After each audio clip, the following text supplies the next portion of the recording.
Recently, Trump got libtards' panties in a bunch once again when he made a tweet quoting Napoleon, stating, quote, "He who saves his country does not violate any law," obviously making reference to a number of the unelected official judges who are trying to stop his agenda.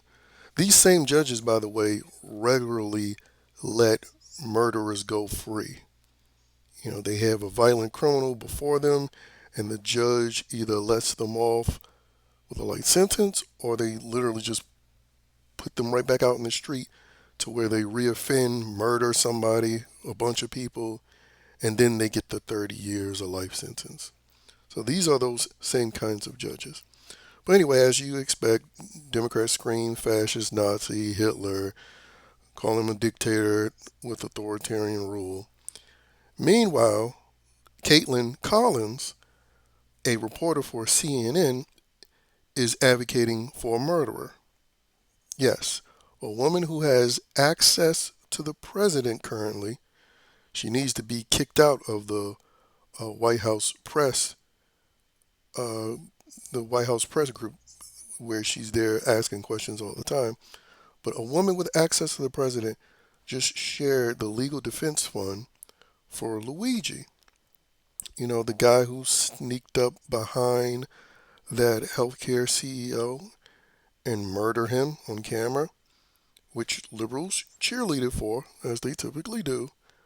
But again, it's not a surprise because the woman that they were running for president still has the tweet up today where she openly advertised the Minnesota Freedom Fund, which was a fund to free people that were burning, looting, and murdering throughout Minnesota during the BLM riots of 2020. And again, this just perfectly encapsulates that the entire Democrat Party, liberals in general, are terrorist extremists. Dare I say, they're even worse than illegals, especially illegals that haven't committed any crimes beyond the crime that they committed when they illegally entered the country.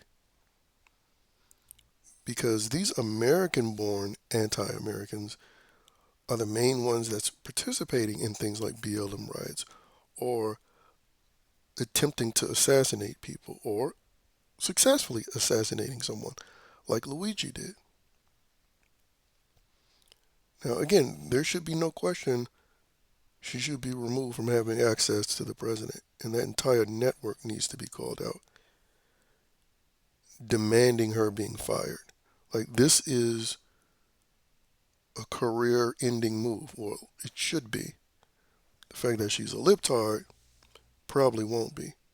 But it's just another example of why I don't care about what anything a liberal has to say. And no one else should either. They are consistently exposing themselves for the authoritarians that they are, that they love accusing other people of being.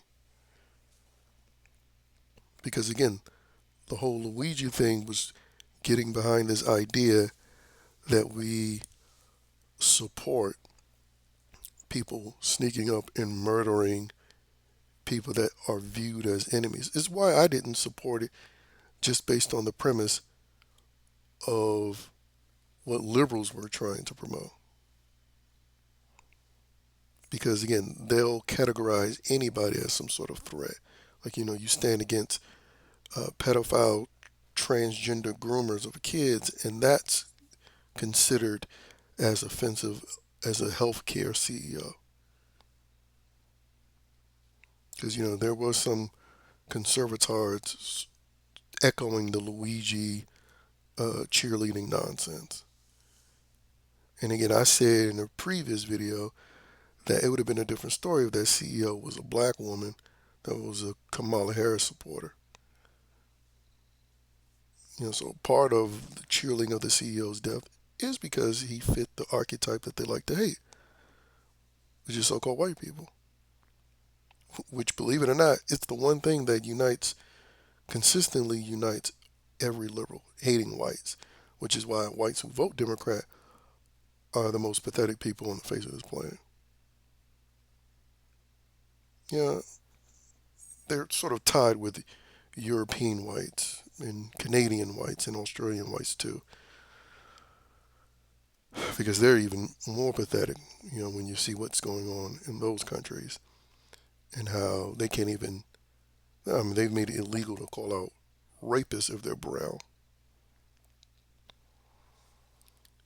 But anyway, this is just another thing to take note to why you don't ever care about what a liberal says.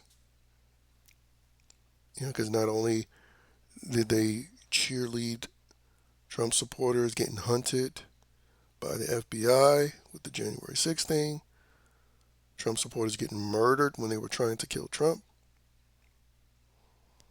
But you can't forget that they also cheerleaded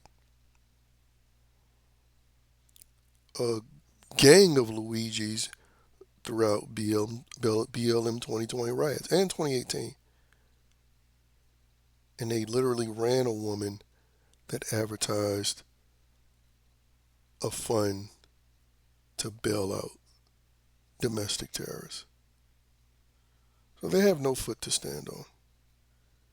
And quite frankly, I hope Trump is far more aggressive than he currently is. Because in his mind, he has to know if he doesn't fully drain the swamp, utterly destroy it, they're going to go right back after him again the next time the Democrats take the White House. That's why one of the main things is pushing voter ID nationwide and being required to vote in person. Because people can literally drive 8 hours to get an autograph from a celebrity at a convention or autograph signing, but they can't travel to vote, especially the virtue signalers who claim that they're fighting Hitler every election. No. People should have to get their ass up out of the house, vote in person, have an ID in order to be able to vote. And that'll probably be one thing that would guarantee fair elections, which, if America isn't mostly retarded, Democrats will continue to lose until they, at the very least, imitate being sane.